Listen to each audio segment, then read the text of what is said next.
ఈరోజు వీడియోలో మేఘాద్రిగడ్డ రిజర్వాయర్లో ఏర్పాటు చేసిన ఫ్లోటింగ్ సోలార్ ప్రాజెక్టు గురించి పూర్తి వివరాలు తెలుసుకుందాం.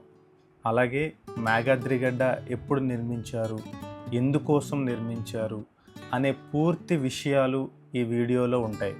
కాబట్టి ఎక్కడా స్కిప్ చేయకుండా ఈ వీడియోని పూర్తిగా చూడండి. డ్రోన్లో చాలా చక్కగా మంచి విజువల్స్తో మీకు చూపిస్తాను. అలాగే దీని ప్రాముఖ్యతను మరియు దీని అవసరాన్ని, విశాఖపట్నం ప్రజలకు దీని అవసరత ఎంతుందో ప్రత్యేకంగా వివరిస్తాను. సో వీడియోలోకి వెళ్ళే ముందు ఒక లైక్ చేయండి. అలాగే ఇలాంటి కంటెంట్ మీకు డ్రోన్లో మంచి వీడియోస్ కావాలి అంటే మన ఛానల్ని సబ్స్క్రైబ్ చేసుకొని పక్కనే ఉన్న బెల్ ఐకాన్ని యాక్టివేట్ చేసుకోండి. ముందుగా మేఘాద్రిగడ్డ రిజర్వాయర్ గురించి కొన్ని విషయాలు చూద్దాం. ఈ రిజర్వాయర్ను 1970లో మొదలుపెట్టి 1980లో పూర్తి చేశారు. దీనికి ఈ పేరు రావడానికి గల ముఖ్య కారణం, ఇది వర్షం ద్వారా మాత్రమే నిండుతుంది. అంటే ఆ చుట్టుపక్కల ప్రాంతాల ద్వారా, గెడ్డల ద్వారా ఈ రిజర్వాయర్ అనేది నిండుతుంది. అందువల్లే దీనికి మేఘాద్రిగడ్డ రిజర్వాయర్ అని పేరు పెట్టారు. ఇది మొదటిగా విశాఖపట్నం స్టీల్ ప్లాంట్కు నీటిని సరఫరా చేయడానికి, ఉపయోగించడానికి దీనిని కట్టారు. కానీ తర్వాత విశాఖపట్నం చుట్టుపక్కల ఉన్న ప్రాంతాలకు నీటిని అందించడానికి దీన్ని ముఖ్యంగా తయారు చేశారు. అలాగే 16 కిలోమీటర్ల పైప్ లైన్ ద్వారా స్టీల్ ప్లాంట్కు దీని ద్వారా నీటిని సరఫరా చేస్తున్నారు. ఈ రిజర్వాయర్ యొక్క పూర్తి సామర్థ్యం 11 మిలియన్ క్యూబిక్ మీటర్లు. ఇది వర్షాకాలంలో మాత్రమే పూర్తిగా నిండుతుంది. ఎందుకంటే వర్షం పడితేనే ఈ జలాశయానికి నీరు అనేది వస్తుంది గెడ్డల ద్వారా. అలాగే ఈ రిజర్వాయర్ ద్వారా సుమారు 10 లక్షల మందికి త్రాగునీరుని అందిస్తుంది. అలాగే 2 ప్రధాన పంపింగ్ స్టేషన్ల ద్వారా నగరానికి నీటిని సరఫరా చేస్తుంది. అలాగే ఈ రిజర్వాయర్ చుట్టూ ఎంతో అద్భుతమైన కొండలు కనిపిస్తూ ఎంతో ఆహ్లాదకరంగా, అక్కడికి వెళ్ళిన వారికి చాలా అద్భుతంగా ఆ విజువల్స్ అనేవి కనిపిస్తాయి. అలాగే ఇది సిటీకు ఆక్సిజన్ హబ్గా కూడా పనిచేస్తుంది. ఈ రిజర్వాయర్ను చూడటానికి ఉదయం లేదా సాయంత్రం వేళలో చాలా అద్భుతంగా కనిపిస్తాయి. అలాగే ఈ చుట్టుపక్కల ప్రాంతాల నుండి చాలామంది ఫోటోగ్రాఫర్స్ ప్రీ వెడ్డింగ్ మరియు పోస్ట్ వెడ్డింగ్ షూట్స్కి వస్తూ ఉంటారు. ఈ విజువల్స్తో చక్కగా ఎంజాయ్ చేస్తూ ఈ చక్కని వాతావరణాన్ని, ఆహ్లాదకరాన్ని చక్కగా ఆస్వాదిస్తారు. మీరు కూడా వీలైతే ఒకసారి ఈ రిజర్వాయర్ను విజిట్ చేయండి. చాలామంది ఇక్కడికి వచ్చేవాళ్ళు ప్లాస్టిక్ వ్యర్థాలను ఇక్కడ పడవేస్తున్నారు.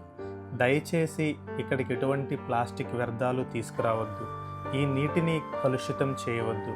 ఎందుకంటే ఇది మన భావి తరాలకు మనం అందించాల్సిన ఒక నీటి బాధ్యత.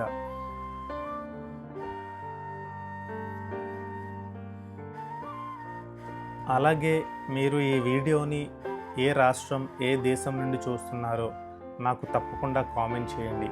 ఎందుకంటే ఈ వీడియో ఎంతవరకు రీచ్ అయిందో నేను తెలుసుకోవాలి అనుకుంటున్నాను. అలాగే మన ఛానల్ని సబ్స్క్రైబ్ చేయడం మాత్రం మర్చిపోకండి. ఇక్కడ కనిపించే ఈ వాచ్ టవర్ పైనుండి ఈ రిజర్వాయర్ యొక్క అందాలు చాలా స్పష్టంగా చూడొచ్చు. ఇక్కడికి వస్తే ఖచ్చితంగా ఈ వాచ్ టవర్ నుంచి చూడడం మర్చిపోకండి. ఇప్పుడు ఈ రిజర్వాయర్లో ఉన్న 3 మెగావాట్ల ఫ్లోటింగ్ సోలార్ పవర్ ప్లాంట్ గురించి కొన్ని విషయాలు తెలుసుకుందాం. దీనిని జూలై 22, 2022లో ప్రారంభించారు. ఇది సుమారు 12 ఎకరాల్లో, అంటే రిజర్వాయర్ మొత్తం ఉపరితలంలో 0.6% ఈ సోలార్ ప్యానెల్స్ అనేవి వేయడం జరిగింది. దీని ద్వారా సంవత్సరానికి 42 లక్షల యూనిట్ల పవర్ అనేది ఉత్పత్తి జరుగుతుంది. అలాగే ఈ సోలార్ ప్యానెల్స్ వలన 3220 టన్నుల కార్బన్ డయాక్సైడ్ అనేది తగ్గుతుంది.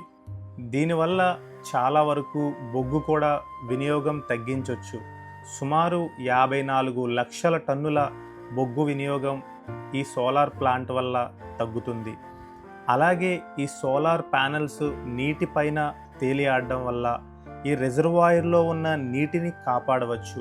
ఎందువలన అంటే ఆవిరి రూపంలో నీరు పైకెళ్లకుండా ఈ సోలార్ ప్యానెల్స్ అనేవి చాలా వరకు సహాయపడతాయి. అలాగే ఈ సోలార్ ప్యానెల్స్ వల్ల గాలి చల్లదనం, శక్తిని ఎక్కువగా ఉత్పత్తి చేస్తాయి. ఈ ప్రాజెక్టు కోసం సుమారు 14 కోట్ల రూపాయలు వెచ్చించారు. అలాగే ఇది ఆసియా అభివృద్ధి bank urban climate change trust ద్వారా ఈ ఫండ్ అనేది రిలీజ్ అయింది. దీనిని గోవా కేంద్రంగా ఉన్న కంపెనీ టెండర్ వేసి గెలుచుకుంది. అలాగే దీని కన్స్ట్రక్షన్లో L&T 15 మెగావాట్స్ ఫ్యూచర్ ప్లాన్లో భాగంగా దీన్ని ఇంకా ఫ్యూచర్లో ఎక్స్టెండ్ చేయబోతుంది. ఇది ఫ్యూచర్లో 15 మెగావాట్ల ఫ్లోటింగ్ సోలార్ ప్రాజెక్టును మేఘాద్రిగడ్డ మరియు ముడసల్లోవా రిజర్వాయర్లపై అభివృద్ధి చేయాలని ప్రణాళిక చేశారు. దీనివలన ముఖ్యంగా నీటి ఆవిర్భావం తగ్గుతుంది. అంటే నీరు ఆవిరవడం తగ్గి నీటిని కాపాడవచ్చు. అలాగే మొత్తం రిజర్వాయర్ ఉపరితలంలో 1% కన్నా తక్కువ మాత్రమే ఆక్రమించడం వల్ల జలచరాలకు, చేపలకు ఎటువంటి అంతరాయం కలగదు. భూమి ఆక్రమించకుండానే పవర్ ఉత్పత్తి చేయవచ్చు. అంటే నీటిపైన ఈ ప్యానెల్స్ని వేసి మనం కరెంట్ని ఉత్పత్తి చేయవచ్చు. అలాగే ఇది పర్యావరణ మితం కూడా. క్షేత్రస్థాయిలో పక్షులు మరియు జలజీవులకు జీవన శైలిలో పెద్దగా మార్పులు లేకుండా దీనిని రూపొందించారు.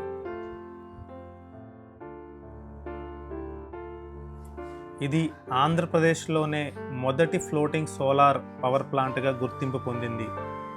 విశాఖపట్నం నగరపాలక సంస్థ GVMC స్మార్ట్ సిటీ లక్ష్యాల్లో భాగంగా దీన్ని ప్రారంభించింది. ఫ్యూచర్లో విశాఖపట్నం నగర విద్యుత్ అవసరాలని గ్రీన్ ఎనర్జీ ద్వారా తీరుస్తుంది.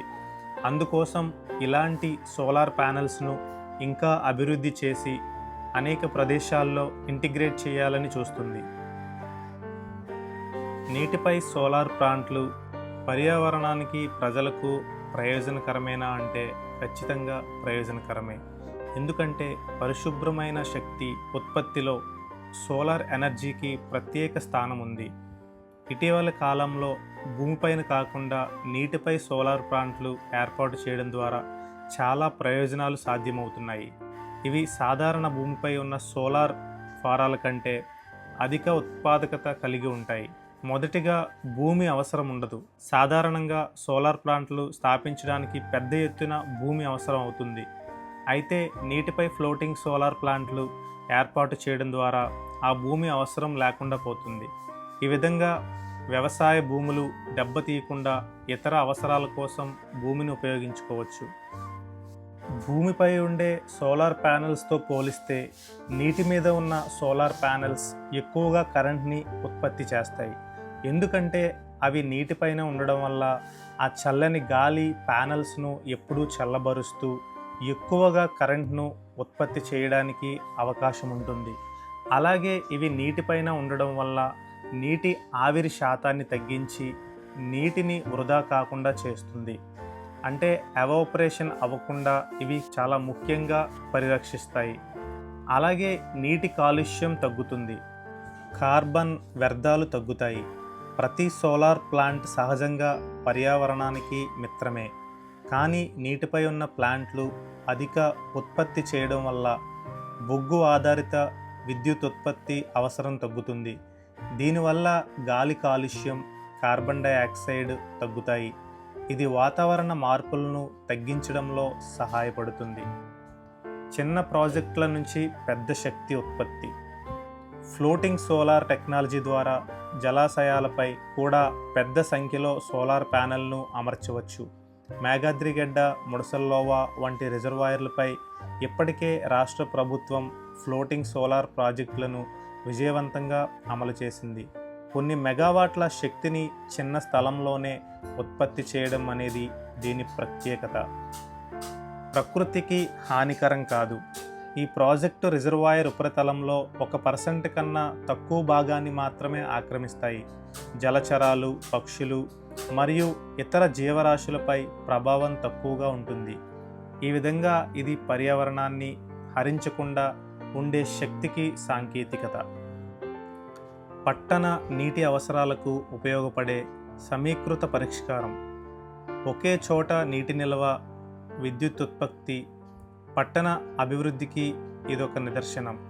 మున్సిపాలిటీ ఇప్పుడు తమ నీటి రిజర్వాయర్పై సోలార్ ప్లాంట్లు ఏర్పాటు చేసి స్వయం సంపూర్ణ విద్యుత్ అవసరాలను తీర్చే దిశగా సాగిపోతున్నాయి. దీని ద్వారా నిధులు ఆదా చేయవచ్చు. అలాగే వీటి నిర్వహణ ఖర్చు కూడా చాలా తక్కువ. పరిశుభ్రమైన, స్థిరమైన శక్తి అవసరాలకు ఎక్కువవుతున్న నేపథ్యంలో ఫ్లోటింగ్ సోలార్ అనేది భవిష్యత్ ఎనర్జీ రూట్. ఇది నగరాలు, గ్రామాలు, పరిశ్రమలు అందరికీ లాభదాయకంగా ఉంటుంది.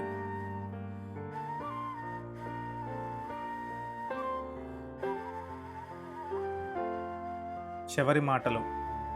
నీటిపై సోలార్ ప్లాంట్లు. ఇవి పర్యావరణానికి మిత్రమైనవి, ప్రజల అవసరాలకు ఉపయుక్తమైనవి, భవిష్యత్తుకు మార్గనిర్దేశకమైనవి.